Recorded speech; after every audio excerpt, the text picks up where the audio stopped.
A Longarone la celebrazione della prima messa della giornata nella chiesa del Michelucci dedicata alle vittime del Vajont riunisce nella preghiera superstiti e sopravvissuti, volontari e alpini provenienti da ogni parte d'Italia, perché il Vajont è stato un disastro che ha toccato il profondo dei cuori ad ogni latitudine, che ha ottenuto solidarietà da tutto il mondo, che ha segnato indelebilmente la storia moderna della nostra nazione.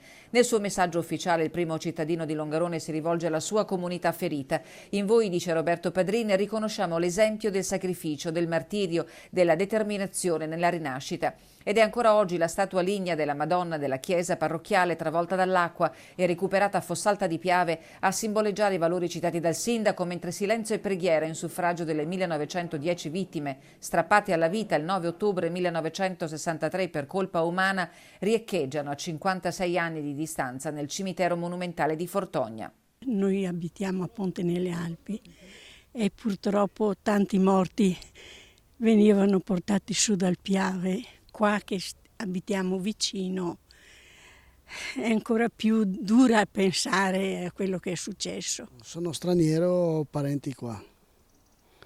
E ha avuto vittime? Sì, mio zio è qua. Quindi lei ogni anno torna? Sì, vivo qua sempre. Sono venuto a trovare la mia fidanzata. E poi c'è ancora la rabbia, quella della memoria. E se abbiamo avuto beneficio in provincia di Belluno, ce l'abbiamo per questi e per le lacrime di quelli che sono vissuti.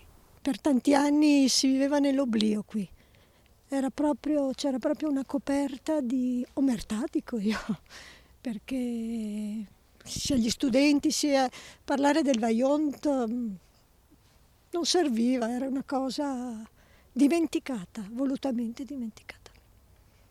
Per fortuna adesso è stata recuperata questa cosa. E ad essere recuperate nel 2020 saranno anche le lapidi rimosse in occasione della riqualificazione del cimitero, che saranno collocate in una nuova struttura in grado di accogliere anche l'evoluzione del sacrario delle vittime.